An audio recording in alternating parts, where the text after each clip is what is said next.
Hello? Hey, how many times do I have to tell you? Keep the noise down when you open and close the door. What? I'm sorry. Was it really that loud? If it wasn't, I wouldn't be calling, would I? Seriously? How many times do I need to repeat myself? The call was abruptly ended. Despite the brief exchange, it was utterly draining. How many times had I had this same conversation with our next door neighbor? My family and I aren't trying to be loud. My name is Leone, 37 years old. I work in sales administration for a medical equipment company. My husband Larry is on a solo assignment overseas, so it's just my 13-year-old son Steve and me at home. We live in an older apartment, but the location is great, so we love it. But there's one recent problem. A woman who moved in next door keeps lodging complaints against us. Even this weekend, the doorbell rang repeatedly, and I approached it with trepidation. How many times do I need to tell you to be quiet when you open and close the door? I'm really sorry. I wasn't trying to slam it. That's not my problem. Just be considerate, alright? Seriously. She just yelled and left. Her name is Dina. She's a housewife in her 40s with a high school-aged child. I remember feeling a bit intimidated by her sharp gaze when we first met. As I expected, the aggressive complaints are non-stop, especially on weekends. I told you not to stomp around in your apartment. It's so disruptive. I'm sorry. I'll be more careful. Come on, it's not just you living here. I genuinely believe we aren't causing any noise disturbances. Of course, my son Steve is a quiet kid, probably even quieter than the other units. In reality, I secretly think Dina's place is way more of a nuisance. Her high school-aged daughter, Vivian, loves blasting her music, and the sound leaks terribly. Even Dina's phone conversations are so loud they penetrate our walls, yet they turn a blind eye to their noise, while always pointing fingers at us. Especially in an old apartment, it's essential to be considerate of each other. It's bad enough when she rings the doorbell, but it's genuinely terrifying when she bangs on our front door. Your conversation is too loud. Please lower your voice. Yes, I'll be careful. Sorry. You know my legs are bad. It's already a hassle just to come out here.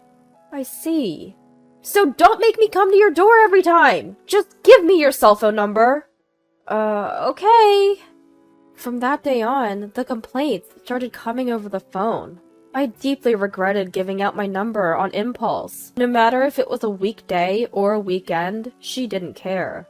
Turn down the TV! I can faintly hear it and it's driving me crazy. Yes, sorry. Is this volume okay? Keep all the noises down to this level! Seriously! I heard from the landlord that Dina's husband is also working away from home. We're in a similar situation. We should get along better, but the complaints and demands from Dina just escalated. The vacuum is too noisy! What kind are you using? Replace it! I just got a new one last week. It's supposed to be quiet. Ugh, it doesn't sound quiet. At least vacuum on Sunday mornings when I'm out shopping. With our relationship being like this, there's no way our kids would get along. One day, when Steve sneaked back into the house. What happened, Steve? Did someone chase you? I don't want Vivian from next door to see me. She might get rough. Rough? Did she do something to you? She's too hands-on, and she tries to get me to buy her soda with my allowance. Vivian doesn't have a great reputation. I've heard she hangs out with a group of self-centered, troublesome kids. The day after hearing that rumor, when I returned from work, Steve was sitting near our apartment entrance, hugging his knees. Steve? What happened? You can't stay out here. Yeah, I'm sorry. I lost my keys. From what he told me, Vivian and her friends confronted him on his way home from school. They dragged him to a nearby park, making him play games he didn't want to. They took things from my pockets, threw my stuff around. Oh my god! As Steve recounted, tears welled up in his eyes. For the high schoolers, it might have been just a pastime, but for Steve, it must have felt like torture. When he realized he'd lost his keys, how devastated he must have felt. He probably searched the park over and over. He must have felt so alone and scared. I couldn't contain my anger. I rushed outside and furiously rang Dina's doorbell. When Dina appeared, her eyes were cloudy. She had already been drinking. "What's up?" "My kid told me they had a run-in with your Vivian." "Really? Kids will be kids, you know. Stop making a fuss about it. I won't let this go. Ensure she doesn't bother my child again." She briskly closed the door after speaking her mind. I heard Dina shouting something, but I didn't want to hear it. From that point on, our relationship with Dina became even more strained. She began banging on our shared wall and tossing trash on our balcony. Talking to the apartment manager didn't seem to help. Dina wouldn't change her behavior. "This is quite a predicament," sighed the apartment manager, scratching his head. "I've had similar complaints about her. I've told her not to disturb the peace here, but it doesn't get through. She sure doesn't take advice well. If the apartment manager can't get through to her, what chance do I have? I guess her husband's away on business? Maybe she's just lonely," the manager pondered. "But that's no excuse to hassle the neighbors." "True, it's not right. I'll talk to her again." Is she so lonely with her partner away that she's resorting to making complaints and drowning her sorrows in alcohol? If that's the case, it's genuinely heartbreaking. But I can't fathom dealing with stress in such a way, yet Dina's complaints continued relentlessly. Even when we thought we were quiet, she'd always find something to nitpick. Thanks to her, we never got a moment of peace. The thought that the constant complainer next door might be eavesdropping kept us from even laughing freely. Recently, there have been loud knocks on our front door in the evenings. When we checked the security footage, it appeared to be Vivian's doing. The knocking continued until the apartment manager threatened to evict her. With such overwhelming stress, day in and day out, both Steve and I were totally drained. One day, I phoned my husband Larry, who was overseas, to fill him in on the situation. It's just, I can't believe, of all people, she moved next door. Is that what's been happening? How about Steve? Any more issues with the girl next door?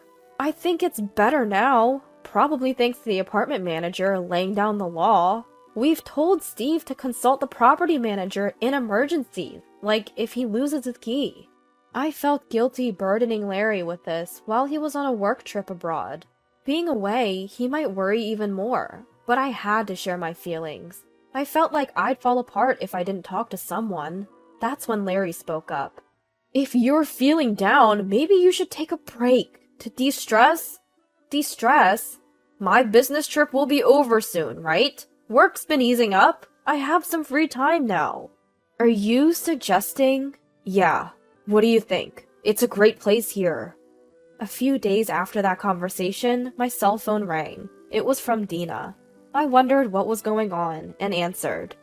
"Hey! How many times do I have to tell you? The noise from the kids is too loud! Do something about it!"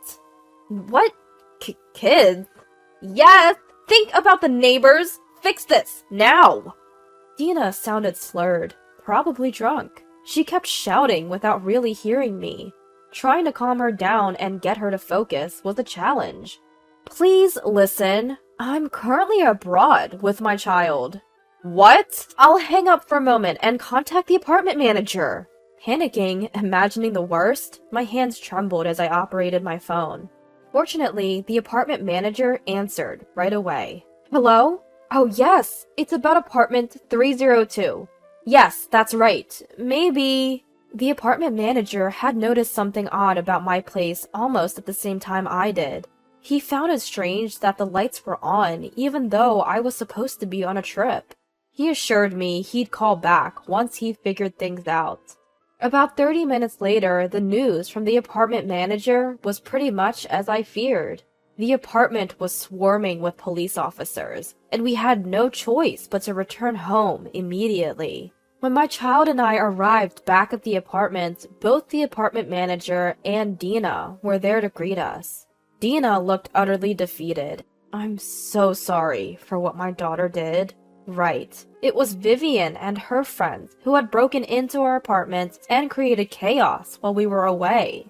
After Steve had been harassed by Vivian and her crew, he realized he lost his key. Turns out Vivian had stealthily taken the key from Steve's belongings. Sometime after that, Vivian got wind that we'd be away from our apartment for a long time. She might have overheard my conversation with the apartment manager. Seeing us leave for our trip, she and her friends seized the opportunity to sneak in. They partied so hard that eventually a police officer had to step in. Our apartment was a mess. Vases and mirrors were shattered, wallpaper torn, and graffiti was everywhere. There were discarded candy wrappers, instant noodle cups, juice cartons, and plastic bottles all over. The police officer had instructed that everything be left as it was until we returned. Seeing the state of the apartment, forgiveness wasn't an easy option. Regardless of it being a child's mischief, there were clear boundaries crossed. I'm so sorry. I'll help clean up. Thank you. I'll pitch in too. We immediately began tidying up. Apart from essential communication, I hardly spoke to Dina. I wasn't the kind to get chummy after such an incident. She sensed that and focused solely on cleaning. After a while, the parents of the other kids who had trespassed along with Vivian arrived.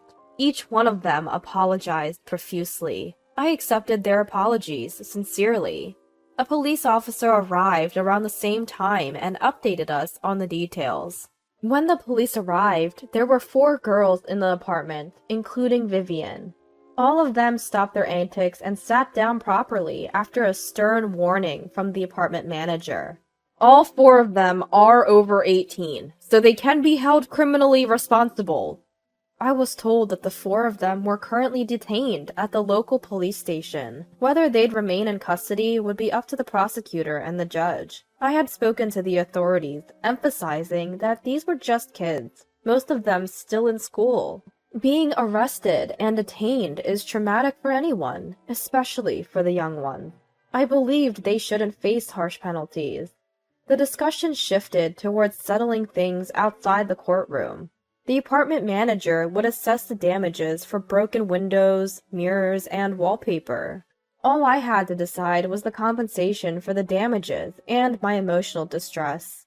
The bill would go to Vivian's mother, Dina.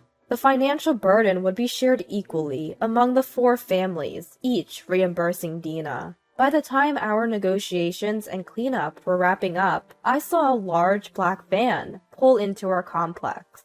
A tall, imposing man and Vivian stepped out. Could it be? My hunch was right. The man was Dina's husband. He had a strong and commanding presence, and didn't seem like someone from a traditional office job. He seated both Dina and Vivian next to him, and turned to me. We sincerely apologize for all the trouble my reckless wife and foolish daughter have caused. He repeatedly expressed his regret, almost to the point where I felt embarrassed. I lost count of how many times I told him it was okay and to stop apologizing. Dina and her crew left shortly after, continuously apologizing. 2 days later, Dina and Vivian moved out. I initially thought it was just the movers, but when I checked, Dina told me she was moving in with her husband. I had been reluctant because his new job is in a very rural area, and I didn't want to go, she said. But after the recent mess, she didn't feel right staying here. She decided to join her husband. If this ordeal brought their family closer together, then perhaps it was for the best. As a wife with a husband on a solo assignment, I genuinely felt that way. I sincerely hoped that living with her strong-willed husband would keep Dina on the straight and narrow, and that Vivian might mature a bit. A few days after that, with my windows and walls back in pristine condition, my husband Larry returned from his trip. My son, Steve, and I went to the airport to greet him. Larry's overseas assignment was over, and our family of 3 was together again. I wouldn't have to face any more unsettling nights alone for a long time. The recent events reminded me of the importance of having family close. Life is truly better when we're all under the same roof. That was my heartfelt realization.